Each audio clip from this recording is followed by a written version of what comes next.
नमस्कार। आज हम एक ऐसे सफर पर निकलने वाले हैं। सोचिए, दुनिया की सबसे विशाल भौतिक संपत्ति से लेकर कुछ ऐसे रोंगटे खड़े कर देने वाले प्राचीन रहस्य जो आज भी अनसुलझे हैं। एक ऐसी जगह जहां अथाह खजाना और विज्ञान को खुली चुनौती देने वाले चमत्कार दोनों एक साथ मौजूद हैं। अब सबसे बड़ा सवाल ये है कि आखिर कैसे एक अकेला मंदिर खरबों रुपए जमा कर लेता है और सिर्फ पैसे ही नहीं बल्कि ऐसे ऐसे वैज्ञानिक चमत्कारों का केंद्र बन जाता है जिन्हें बड़े बड़े आधुनिक वैज्ञानिक भी नहीं सुलझा पाए हैं। मतलब यहाँ का अर्थशास्त्र जितना बड़ा है ना, यहाँ घटने वाली घटनाएं उतनी ही ज्यादा रहस्यमयी हैं। चलिए जरा इसे गहराई से समझते हैं। सबसे पहले जरा इन आंकड़ों पर गौर कीजिए। 2.5 लाख करोड़ रुपए। जी हाँ, 2.5 लाख करोड़। ये इस मंदिर की कुल अनुमानित संपत्ति है। मतलब ये कोई छोटी मोटी रकम नहीं है। दुनिया के कई देशों की पूरी जीडीपी मिला देना तो भी ये उससे कहीं ज्यादा है। और दिलचस्प बात यह है कि ये संपत्ति सिर्फ कागजों पर नहीं है। 11 टन से भी ज्यादा शुद्ध सोना यहां रखा हुआ है। जरा कल्पना कीजिए, 1000 किलो का तो सिर्फ एक सोने का मुकुट है और 2.5 टन का सोने का कवच।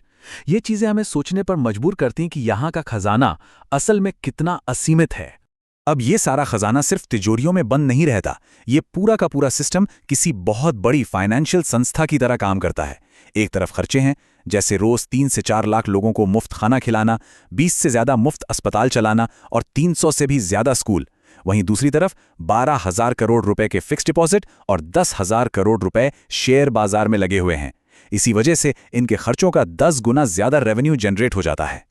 आगे बढ़ते हैं पहले भाग की तरफ, दैवीय ऋण का मिथक।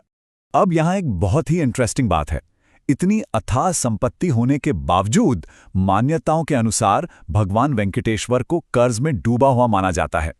पौराणिक कथाओं में जिक्र है कि महर्षि भृगु के प्रहार से आहत होकर माता लक्ष्मी जब बैकुंठ छोड़ देती हैं तो उन्हें खोजने के लिए भगवान विष्णु श्रीनिवास का रूप लेते हैं। फिर पद्मावती से विवाह के लिए उन्हें धन के देवता कुबेर से भारी कर्ज लेना पड़ता है और कहा जाता है कि ये कर्ज कलयुग के अंत तक चुकाया जाना है। इसी कर्ज को चुकाने में मदद करने के लिए एक बहुत ही अनोखी परंपरा शुरू हुई, जिसे हम केशदान या बालों का दान कहते हैं। कथाओं के मुताबिक जब विष्णु जी को चोट लगी थी तो गंधर्व राजकुमारी नीला देवी ने अपने बाल काटकर उनके सिर पर लगा दिए थे। बस वहीं से प्रेरणा लेकर आज लाखों श्रद्धालु अपनी मन्नतें पूरी करने और उस दैवीय कर्ज को चुकाने में अपना योगदान देने के लिए बालों का दान करते हैं। तो क्या कभी सोचा है कि इन दान किए गए बालों का आखिर होता क्या है? इन्हें बाकायदा साफ करके विदेशों में विग और एक्सटेंशन बनाने के लिए एक्सपोर्ट किया जाता है, जिससे हर महीने लगभग 20 लाख रुपए की भारी कमाई होती है। लेकिन यहाँ सबसे ज्यादा चौंकाने वाली बात ये मानी जाती है कि मुख्य मूर्ति पर जो बाल मौजूद हैं वो असली हैं, हजारों साल पुराने हैं और वो कभी झड़ते या उलझलते नहीं हैं। हैरान करने वाला है ना? अब आते हैं दूसरे भाग पर, चमत्कार जो आधुनिक विज्ञान को सीधे चुनौती देते हैं। अर्थव्यवस्था और मान्यताओं से थोड़ा आगे बढ़ें तो कुछ ऐसे भौतिक चमत्कार हैं जिन्होंने बड़े बड़े मॉडर्न रिसर्चर्स का दिमाग चकरा दिया है। जरा इस कॉन्ट्रास्ट को समझिए। मंदिर के गर्भगृह में लगातार पंखे चलते हैं, जिससे वहां का तापमान हमेशा 20 डिग्री सेल्सियस के आसपास रहता है, एकदम ठंडा। लेकिन इसके बिल्कुल उलट बीच में रखी मुख्य मूर्ति से लगातार तेज गर्मी निकलती है और पसीना बहता रहता है। यहां तक कि पुजारियों को बार बार उसे रेशमी कपड़े से पोंछना पड़ता है। और ये चमत्कार यहीं नहीं रुकते। जब मूर्ति को चंदन से नहलाया जाता है तो छाती पर माता लक्ष्मी की आकृति बिल्कुल साफ उभर आती है। हर दिन 3 से 5 लाख लड्डू बनाए जाते हैं। लेकिन मजे की बात देखिए, सबका स्वाद और वजन बिल्कुल एक जैसा होता है।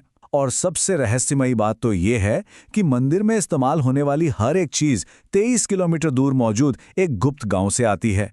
एक ऐसा गांव जिसे आज तक कोई बाहरी इंसान खोज ही नहीं पाया। इन्हीं रहस्यों के बीच एक दीपक भी है जो पिछले 1000 सालों से बिना बुझे लगातार जल रहा है। 2017 में जब डीआरडीओ ने इसकी जांच की तो पता चला कि ये दीपक हिमालय से लाए गए एक खास अमृत तुल्य तेल से जलता है और इसकी बाती देवदार पेड़ की छाल से बनी है। और मंदिर का वेंटिलेशन सिस्टम इतना कमाल का है कि हवा का फ्लो इस दीपक को कभी बुझने ही नहीं देता।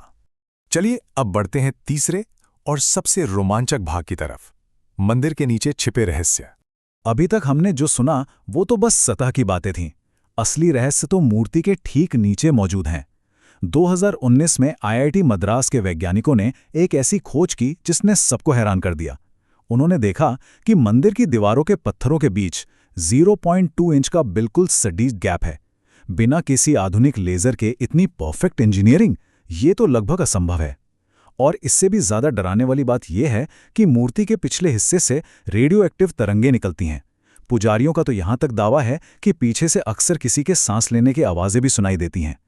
कहा जाता है कि इन दीवारों के नीचे 3 गुप्त सुरंगें हैं और इनका इतिहास काफी खौफनाक रहा है। पहली है ब्रह्मास्त्र सुरंग, जिसके बारे में किंवदंती है कि वहां कोई प्राचीन अस्त्र छिपा है। 1993 में इसे खोजने गए ब्रिटिश इंजीनियर रहस्यमय तरीके से गायब हो गए थे।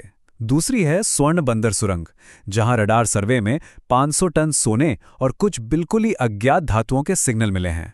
और तीसरी, सबसे खतरनाक, काला पानी सुरंग, जहां मौजूद एक अजीब से काले तरल की जांच करते हुए 2001 में एक लैब टेक्नीशियन की आंखों की रोशनी हमेशा के लिए चली गई थी।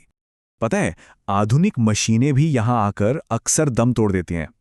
2022 में जब आर्कियोलॉजिकल सर्वे ऑफ इंडिया यानी ASI की टीम ने एक सुरंग का दरवाजा खोला तो अचानक उनके सारे टॉर्च एक साथ बंद हो गए और रेडियो पर अजीब सी सिसकियों की आवाजें आने लगीं।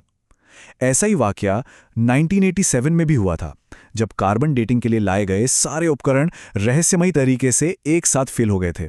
मतलब कुछ तो है जो हमारे विज्ञान की पकड़ से बाहर है। अब यहां सवाल ये उठता है कि भारतीय एजेंसियों की जांच तो चली अपनी जगह है, लेकिन दुनिया की सबसे बड़ी स्पेस एजेंसी नासा को इन पहाड़ियों के नीचे आखिर ऐसा क्या मिल गया जिसने उन्हें भी हैरत में डाल दिया। दरअसल 2020 में नासा के एक सीक्रेट मिशन प्रोजेक्ट गरुड़ के कुछ डॉक्यूमेंट्स लीक हुए थे। रिपोर्ट्स के मुताबिक चट्टानों के अंदर ऐसी धातुएं मिली जो आमतौर पर अंतरिक्ष के उल्कापिंडों में पाई जाती हैं। सिस्मोग्राफ यानी भूकंप मापने वाले यंत्रों ने रोज 3 बार इन पहाड़ियों से ओम की ध्वनि रिकॉर्ड की। पर सबसे चौंकाने वाली खोज थी एक विशाल भूमिगत गुफा, जिसके अंदर एक अज्ञात स्पंदित होता हुआ जैसे कोई धड़कता हुआ जीवित ऊर्जा स्रोत मौजूद है। ये वो पॉइंट है जहां आकर प्राचीन धर्म और मॉडर्न एस्ट्रोफिजिक्स दोनों की सीमाएं आपस में टकराती हैं। और ध्यान देने वाली बात यह है कि ये जो जीवित ऊर्जा स्रोत है ना, ये शांत नहीं बैठा है। दावों के माने तो पहाड़ के नीचे मौजूद ये अज्ञात ऊर्जा हर साल 0.3% की दर से बढ़ रही है। यानी समय के साथ इसका आकार और इसकी शक्ति और भी ज्यादा एक्टिव होती जा रही है। तो क्या ये भविष्य पुराण की उस भविष्यवाणी का कोई साइंटिफिक सबूत है जिसमें कलयुग के चरम का जिक्र किया गया है? अनुमान ये लगाया जा रहा है कि अगर ये ऊर्जा इसी स्पीड से बढ़ती रही तो 2035 तक इन पहाड़ियों से एक बहुत ही विशाल और विनाशकारी चुंबकीय तूफान उठ सकता है। भौतिक संपत्ति से शुरू हुआ हमारा ये सफर अब एक ऐसे लौकिक रहस्य पर आ खड़ा हुआ है जहां सब कुछ धुंधला है। क्या ये सिर्फ एक जियोलॉजिकल घटना है या फिर सचमुच कोई ऐसी रहस्यमयी ऊर्जा है जो हमारे आज के विज्ञान की समझ से बहुत बहुत आगे है? ये एक ऐसा सवाल है जो निश्चित तौर पर हम सबको सोचने पर मजबूर कर देता है।